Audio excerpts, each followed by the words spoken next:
Няма да изпускаме първенството.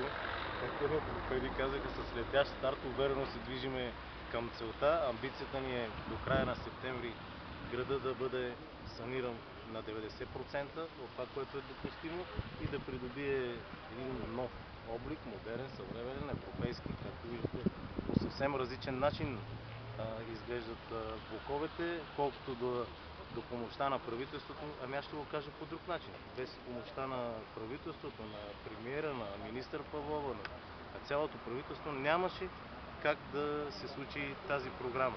И друго, това е най-директната програма, ориентирана към хората.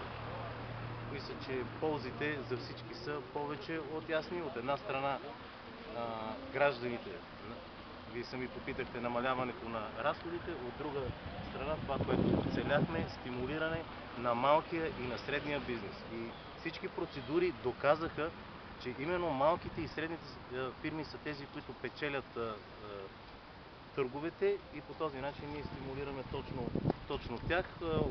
Да не влизам в подробности, изискването една фирма, една позиция, всичко това дава своя ефект. Връщам се на въпроса, без помощта, без правителството нямаше как да се случи. Аз никога няма да спра да благодаря на премиера и на министър Павлова, защото това е шанс Благоевград да изглежда по един нов начин. Благодаря.